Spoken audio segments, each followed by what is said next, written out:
Hello students, welcome to my class. Today I am going to teach you chapter 8 of your book Flamingo class 12. Chapter's name is Going Places. Let us know about the author. इसके author हैं A.R. Burton. A.R. Burton is the author of this chapter. Let us know about him. A.R. Burton के बारे में जान लें. Is a modern writer who lives in Zurich and writes in English. ये English में लिखनी थी. In the story Going Places, Burton explores the theme of adolescent fascinating and hero worship.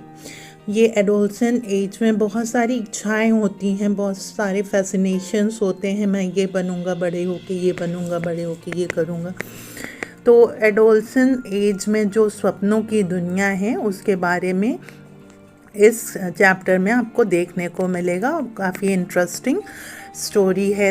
आइए देखते हैं. When I leave, Sophie said, coming home from school, I am going to have a boutique. Sophie is the main character of this chapter. Sophie जब school से चलती है तो वो कहती है कि मैं एक अपना बुटीक खोलूँगी. बुटीक आप जानते हैं ना, कपड़ों की दुकान होती है जहाँ डिज़ाइनर कपड़े मिलते हैं. Jancy linking arms with her along the street look doubtful.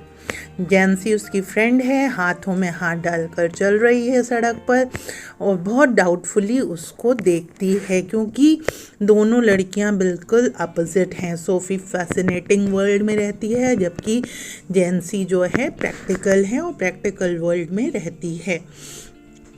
सो वो उसको डाउटफुली देखती है. Takes money Soph something like that. कहते हैं ऐसा कुछ करने के लिए बहुत पैसा लगता है. सौफ उसका निक नेम है.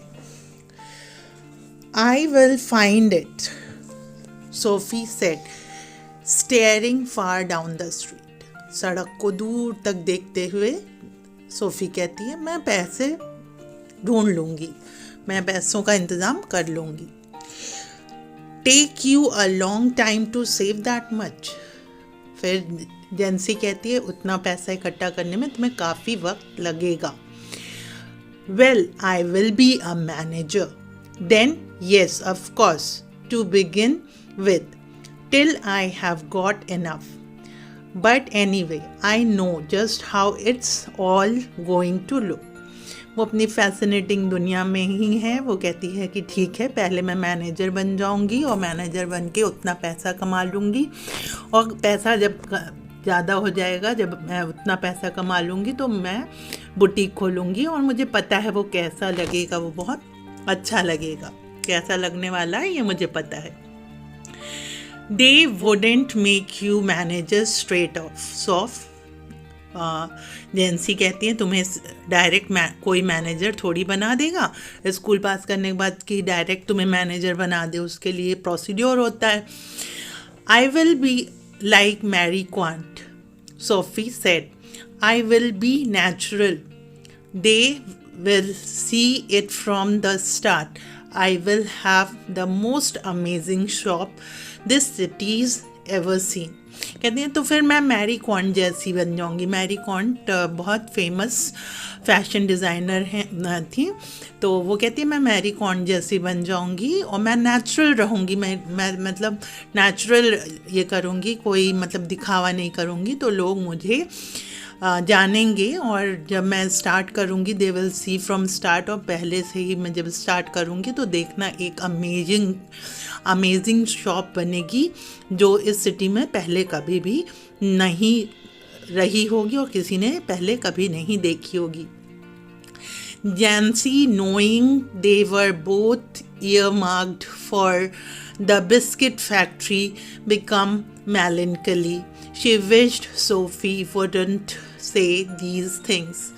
जेंसी समझती है, जैसा कि मैंने आपको बताया जेंसी प्रैक्टिकल है. वो समझती है कि हम लोग लोअर मीडियम फैमिली को बिलोंग करते हैं और हम लोगों का एक ही है पढ़ाई करने के बाद बिस्किट फैक्ट्री में काम करना, तो वो दुखी हो जाती है, बिकम मेलनकली मतलब सैड हो जाती है और मन में सोचती है कि काश सोफ़ी इस तरीके की बातें ना करती।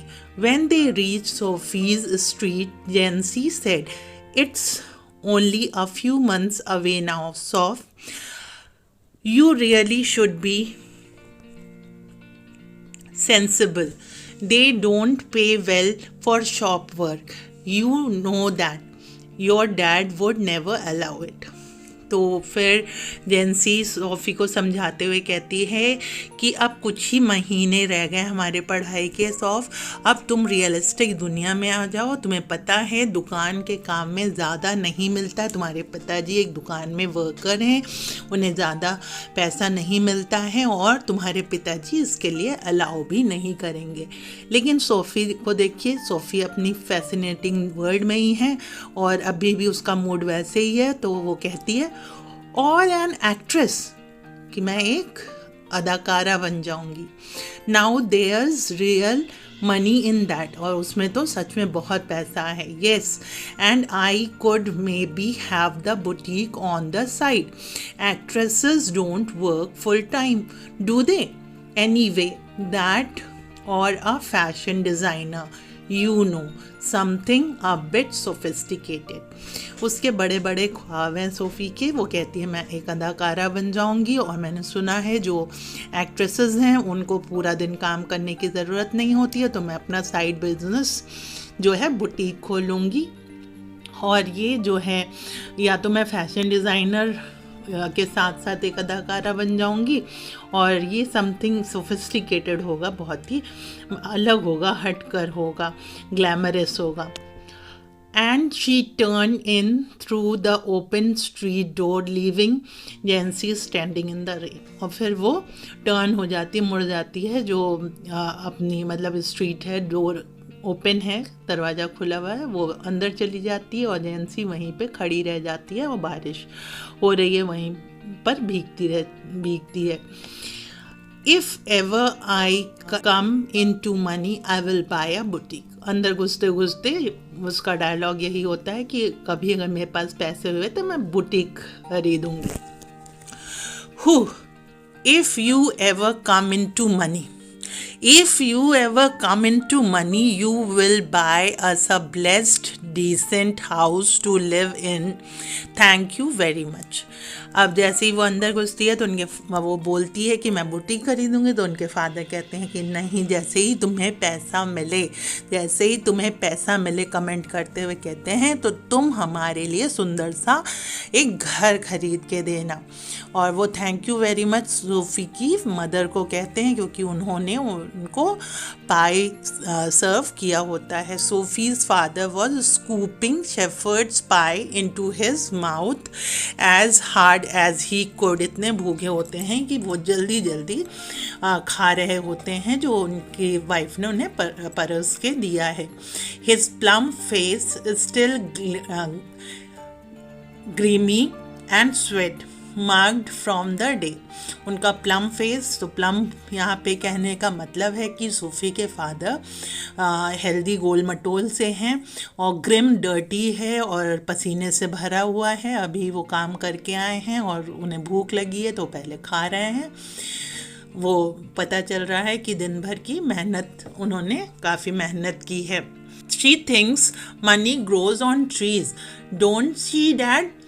said little Derek, hanging out the back of his father's chair. और अपने पिताजी के कुर्सी के पीछे लटकता हुआ ड्रेक कहता है, पापा ये लगता है, ये सोचती है कि पैसे जो है पेड़ पे उगते हैं, है ना पापा? देयर मदर्स चाइल्ड, मदर ये सब सुन रही हैं कन्वर्सेशन और लंबी सांस लेती हैं।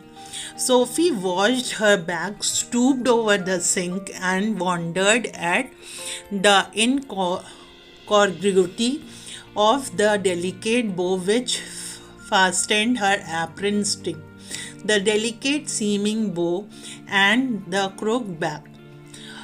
अब सोफ़ी 1 मिनट के लिए स्टिल हो जाती है और अपनी मदर को देखती है। उनकी मदर जो हैं वो सिंक के ऊपर स्टूप मतलब थोड़ी सी टेढ़ी होकर खड़ी हैं, बेंड होकर खड़ी हैं, और उन्होंने एप्रन पहन रखी है और वो पीछे नॉट बंधी हुई है। तो वो जो बो बना है वो डिसेंट नहीं बना हुआ है, करेक्ट नहीं बना हुआ है, सही से नहीं बना हुआ है, इनकम्पेटिबिलिटी नहीं है उसमें, वो सही तरीके से नहीं बना हुआ है। और वो उन्हें देखकर समझ जाती है कि माँ जो हैं काफ़ी काम के बोझ के तले दबी हुई हैं और इसीलिए शायद वो अच्छे से बो नहीं बना पाई हैं। The evening had already blackened in the window. अब शाम हो चली थी तो अंधेरा हो रहा था। And the small room was steamy from the stove. और जो छोटा सा कमरा है वो स्टोव के स्टीम से भरा हुआ है। With cluttered with the heavy breathing man in his waist at the table। और फिर उसमें काफ़ी ज़ोर से सांस लेने की आवाज़ भी आ रही है। एक आदमी जो कि सोफ़ी के फादर हैं, वेस्ट पहने हैं, बनियान पहन के टेबल पे बैठे हैं। Washing piled up in the corner. और कुछ बर्तन उनकी माँ मांज चुकी हैं, कुछ बर्तन अभी भी पाइल्ड अप हैं, लगे हुए हैं, मांजने के लिए पड़े हुए हैं। Sophie felt a tightening in her throat. Sophie को वहाँ घुटन होने लगती है। She went to look for her brother Goff. और फिर वो अपने भाई गॉफ को ढूंढने चली जाती है। He was kneeling on the floor. घुटनों के बल बैठा है। In the next room tinkering मतलब repairing with a part of his motorcycle over some newspaper spread on the carpet। He was 3 years out of school। अब जो भाई है वो जो है रिपेयर कर रहा है अपनी मोटरसाइकिल को और न्यूज़पेपर बिछा रखा है कारपेट पे और कुछ पार्ट्स वहाँ पे पड़े हुए हैं। उसको पास आउट हुए 3 साल हो चुका है, वो स्कूल से पास आउट कर चुका है। An apprentice mechanic. और वो क्या काम करता है, अभी लर्न कर रहा है। अप्रेंटिस मतलब learner. He is a mechanic under process, means वो अभी किसी के अंडर में लर्निंग प्रोसेस उसकी चल रही है। Travelling to his work each day to the far side of the city. और वह दूर जाता है वो इस चीज़ को सीखने के लिए, सिटी के कोने में जाता है, एक कोने से दूसरे कोने वो जाता है। He was almost grown up now. वो एक ग्रोन अप यंग मैन है। And she suspected areas of his life about which she knew nothing. और सोफ़ी अपने ढंग से सोचती है कि मेरा भाई बहुत मतलब इस एज में वो सपनों की दुनिया में वो सोचती है कि मेरा भाई बहुत कमाता है, बहुत अच्छी नौकरी है, वो अपने ढंग से सोचती है और उसको उसके बारे में कुछ भी नहीं पता। About which he never spoke. और उसका भाई भी उससे कुछ नहीं बताता है कि वो क्या काम करता है, क्या काम नहीं करता है, तो वो नहीं जानती है, सिर्फ वो गेस करती रहती है। He said little at all ever voluntary. वो कभी भी मतलब बहुत कम बोलता है। उसका भाई जो गॉफ है बहुत कम बोलता है, नपातुला बोलता है वो। Word had to be prized out of him like stones out of the ground. उसके मुंह से शब्द निकलवाना जैसे मिट्टी में से सोना चांदी निकलवाना होता है, मतलब काफ़ी कम बोलता है वो। And she was jealous of his silence. और इसी से वो बहुत चिढ़ती है, वो उसे जलन होती है कि ये इतना चुप कैसे रह सकता है। When he wasn't speaking, it was as though he was away somewhere out there in the world, in those places she had never been। और जब वो नहीं बोलता है वहीं से सोफ़ी की कल्पना स्टार्ट हो जाती है। वहीं से सोफ़ी कल्पना करने लगती है कि ये नहीं शेयर करता है, इसका मतलब ये बहुत अच्छी अच्छी जगह पे जाता है, बहुत अच्छी अच्छी चीज़ें देखता है, बहुत अच्छे से रहता है, इसीलिए ये शेयर नहीं करना चाहता है। Whether they were only the outline district. हो सकता है वो डिस्ट्रिक्ट की हो और ऑफ द सिटी और place beyond the surrounding country. मतलब गांव भी हो सकता है, शहर भी हो सकता है, डिस्ट्रिक्ट भी हो सकता है। हु न्यू, किसे पता ये कहाँ कहाँ जाता है जब ये कुछ बताता ही नहीं है। They attended a special fascination simply because they were unknown to her and remained out of her reach. और ये सारी चीज़ें, चाहे वो डिस्ट्रिक्ट की हों, चाहे वो सिटी की हों, चाहे वो कंट्री साइड की हों, ये सारी चीज़ें सोफ़ी के लिए जो है फैसिनेटिंग हैं, क्योंकि वो उसके बारे में कुछ भी नहीं जानती। तो वो अलग अलग ढंग से कल्पना करती रहती है कि मेरा भाई यहाँ जाता होगा, मेरा भाई इनके साथ उठता बैठता होगा, मेरे भाई के साथ ये होता होगा। वो अपने सपनों की दुनिया में खोई रहती है। Perhaps there were also people exotic interesting people of whom he never spoke। Exotic का मतलब होता है फॉरेनर। ओके, फॉरेनर जो होते हैं दोज पीपल, बड़े लोगों की बात हो रही है यहाँ पे। तो वो सोचती है कि ऐसे लोग भी होंगे, मतलब फॉरेनर्स से भाई मेरा मिलता जुलता होगा और जिसके बारे में वो कभी नहीं बताता। इट वॉज पॉसिबल दो he was quiet and did not make new friends easily. जबकि वो जो गॉफ है वो बहुत कम बोलता है और जल्दी फ्रेंडशिप भी नहीं करता है। She long to know them, वो चाहती है कि वो जाने कि मेरा भाई किससे मिलता जुलता है, कैसी जगह पे जाता है, कैसे घूमता है, कैसे फिरता है, ये जाने। She wished she could be admitted more deeply into her brother's affections and that someday he might take her with him। वो चाहती है कि मैं अपने भाई के साथ ऐसा रिलेशनशिप, इतना ज़्यादा अफेक्शन, इतना ज़्यादा प्यार मेरा भाई मुझे करे कि एक दिन वो अपने साथ मुझे ले जाए, जहाँ भी वो जाता है मैं उसके साथ जा सकूँ। Though his father forbade it and Goff had never expressed an opinion, she knew he thought her too young। एक तो फादर, उसे पता है कि फादर कभी भी इसकी इजाज़त नहीं देंगे, और गॉफ ने भी कभी एक्सप्रेस नहीं किया अपनी इच्छा, मतलब उसकी ओपिनियन उसने नहीं दी कि हाँ मैं अपनी बहन को ले जाना चाहता हूँ। क्यों? क्योंकि वो उसे बहुत छोटा समझता है। एंड शी वॉज इम्पेशेंट, और सोफ़ी जो है बहुत ही इम्पेशेंट है, धैर्य ही नहीं है उसमें।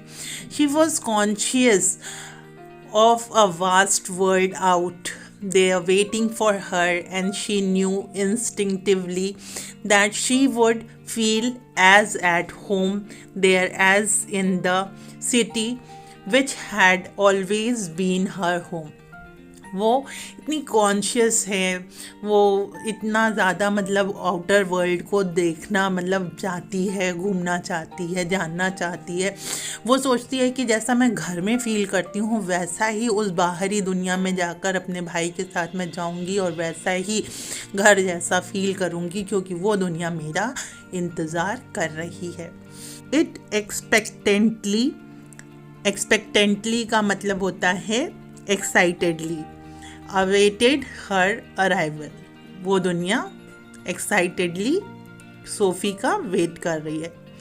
She was herself riding there behind Goff. अब वो फिर सपना देखती है कि वो अपने भाई के पीछे बैठकर बाइक पे जा रही है। ही वोर new shining black leather jacket, मतलब भाई ने ब्लैक कलर की जो शाइनिंग एकदम चमकदार लेदर की जैकेट पहनी हुई है। And she a yellow dress with a kind of kept that flu out behind, और उसने सोफ़ी ने येलो कलर की ड्रेस पहन रखी है और उसमें एक स्टॉल है जो उड़ रहा है पीछे। जब बाइक चल रही है तो वो स्टॉल जो है पीछे उड़ रहा है और वो अपने भाई के बाइक पे बैठी हुई है। There was the sound of applause as the world rose to greet them, और सारी दुनिया उनके लिए तालियां बजा रही है, तालियां बजाकर उनका वेलकम कर रही है। तो आप देख सकते हैं सोफ़ी कितनी इमेजिनेटिव है, वो एक फैंटेसी के दुनिया में रहती है।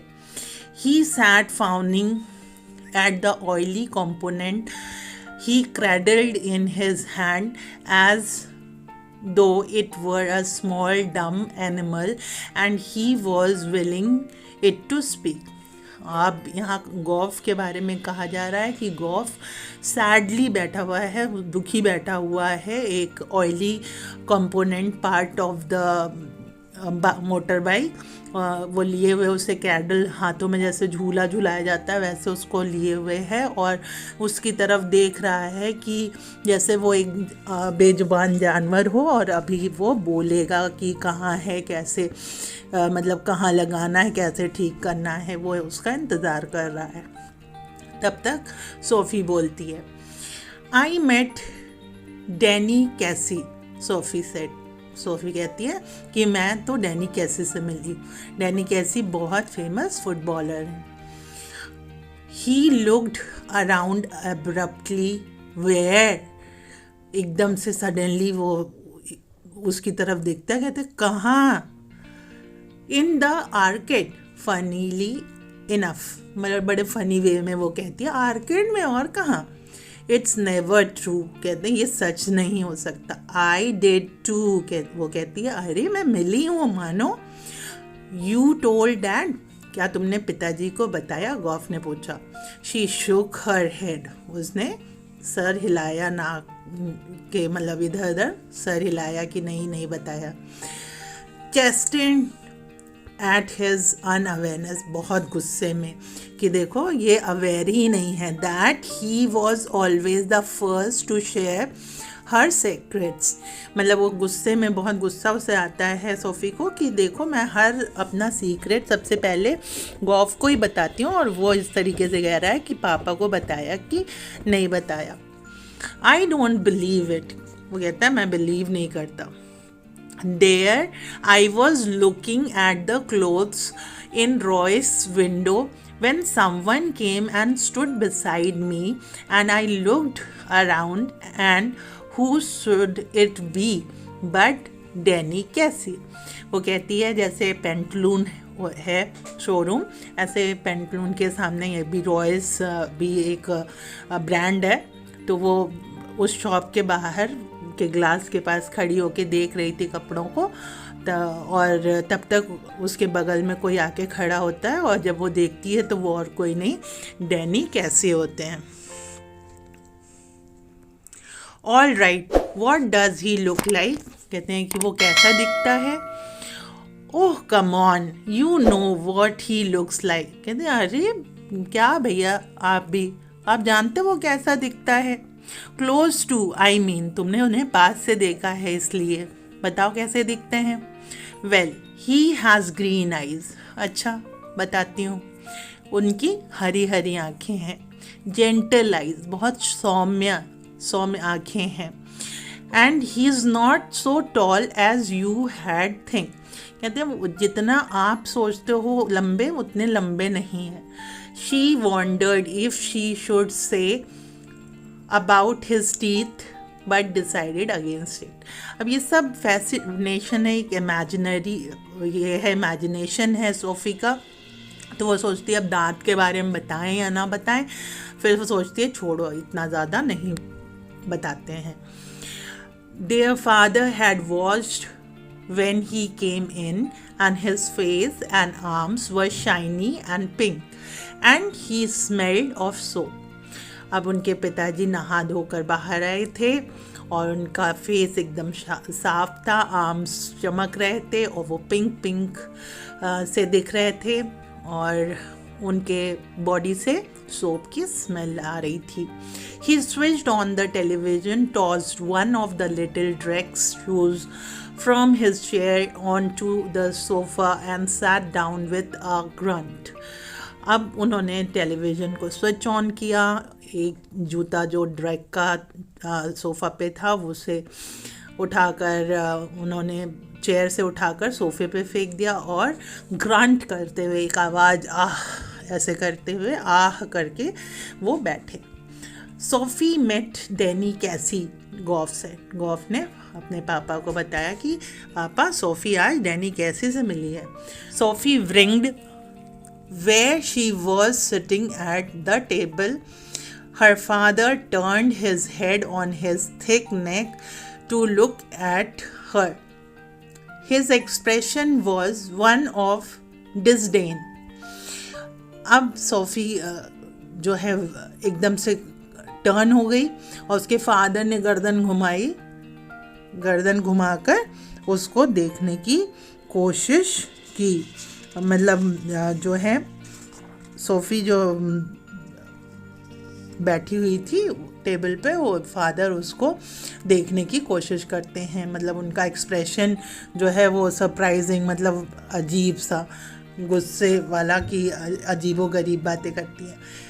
It's true, Goff said. अब अपनी बहन को प्रोटेक्ट करने के लिए कहते हैं, हाँ वो सच में वो मिली है.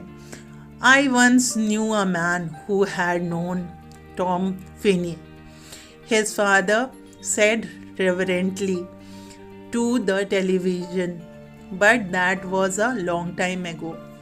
उनके फादर कहते हैं, मैं भी एक आदमी को जानता था जो टॉम फिनी को जानते थे. टॉम फिनी उस ज़माने के, मतलब उनके फादर के ज़माने के बहुत फेमस फुटबॉल प्लेयर थे.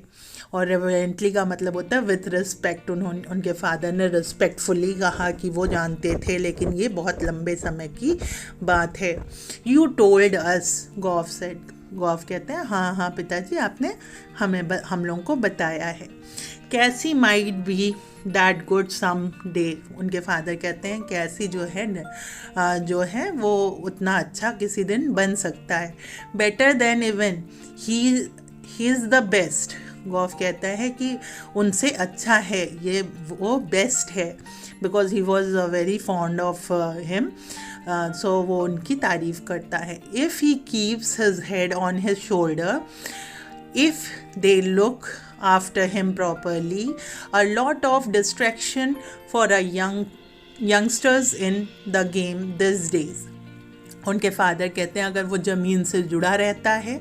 If he keeps his head on his shoulder का मतलब है, फ्रेज़ है, तो इसका हिंदी का मतलब ये है कि अगर वो ज़मीन से जुड़ा रहता है और वो जिस टीम के लिए खेल रहा है वो टीम वाले उसे प्रॉपरली देखभाल करते हैं उसकी, और वो अभी यंग है, बहुत यंग है, तो वो डिस्ट्रैक्शन में, क्योंकि बहुत सारे पैसे वैसे का ये हो जाता है, लोचा हो जाता है, तो वो अगर मिंगल्ड अप नहीं होता है, इन सब डिस्ट्रैक्शन में नहीं फंसता है, तो वो अच्छा बन सकता है, एक दिन अच्छा खेलने लगेगा. He will be all right. कहते हैं, गॉफ कहता है कि वो सही रहेगा. He is the best with the best team in the country. वो सबसे अच्छी टीम के साथ है कंट्री के. He is very young yet. Father कहते हैं अभी वो बहुत यंग है. He is older than I am. वो मुझसे बड़ा है. गॉफ कहता है too young really for the first team. अब यहाँ पर फर्स्ट टीम का मतलब क्या है, जो टीम पहले फुटबॉल खेलने उतरती है, जो 11 प्लेयर्स की या 12 प्लेयर्स की जो टीम होती है, 11 प्लेयर्स की जो पहले उतरती है फेस करने टीम को, अगेंस्ट अपोजिशन को, वो फर्स्ट टीम कहलाती है. और जो स्टैंड बाई होते हैं वो सेकंड टीम कहलाती है. तो वो फर्स्ट टीम में, फर्स्ट स्ट्राइकर टीम में रहता है हमेशा. तो वो कहते हैं too young really for first team. कहते हैं कि नहीं, वो फर्स्ट टीम के लिए भी बहुत यंग है. You can't argue with that short of ability. अब गॉफ कहता है कि नहीं पापा, मतलब आप इस पे बहस नहीं कर सकते, उसके अंदर एबिलिटी है तभी तो वो फर्स्ट टीम में खेलता है, वो स्टैंड बाई में कभी नहीं रहता है. He is going to buy a shop, Sophie said from the table. अब सोफ़ी को लगता है कि कोई उसको देख ही नहीं रहा, कोई उसको सुन ही नहीं रहा है, तो उसने एक और कहानी जोड़ दी. क्या कि वो एक दुकान खरीदने जा रहा है. Her father grimaced, where did you hear that. अब उसके फादर ने उसको एक गंदा सा, अगली सा फेस बनाते हुए, मुंह टेढ़ा मेढ़ा बनाते हुए, अगली सा फेस बनाते हुए पूछा कि ये तुमको कहाँ से पता चला. He told me so. उसने मुझे खुद बताया, सोफ़ी ने कहा. He muttered something unaudible. मतलब उनके पिताजी ने कुछ बड़बड़ाया, लेकिन वो किसी को सुनाई नहीं पड़ा. And dragged himself round his chair. फिर वो कुर्सी पे पूरा से मुड़ गए, पूरा मुड़ के सोफ़ी की तरफ देखने लगे. This another of your wild stories, कहते हैं ये तुम्हारी एक और वाइल्ड जंगली स्टोरी है, जो तुम्हारी ख्वाबों की दुनिया है उसकी एक वाइल्ड स्टोरी है. She met him in the arcade, Goff said, and told him how it had been. Goff अपनी बहन का पक्ष लेते हुए कहता है कि अरे वो उससे आर्केड में मिला था और सारी बातें उसने वहाँ पर इसको बताई हैं. One of these days you are going to take yourself into a load of trouble, her father said aggressively. गुस्से में उसके फादर ने कहा, सोफी एक दिन तुम्हारी ये हरकत तुम्हें ले डूबेगी, तुमको ट्रबल में डालेगी, तुमको परेशानी में डाल देगी. ये जो तुम्हारी आदत है इमेजिनेशन करने की, मतलब ख्वाबी पुलाव पकाने की, ख्वाब वाले पुलाव पकाने की, कुछ भी बोलती हो, ये तुम्हें ले डूबेगी. Goff knows it's true don't you Goff, कहते हैं वो, उनके फादर कहते हैं गॉफ को पता है कि क्या सच है क्या झूठ है. क्यों गॉफ तुम्हें पता नहीं?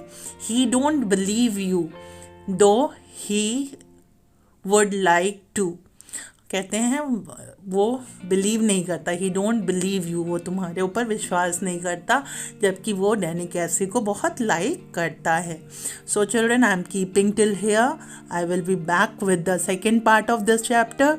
Till then, keep on reading, keep on enhancing your knowledge. If you have any problem, you can write down in the comment box. I am always there to help you out.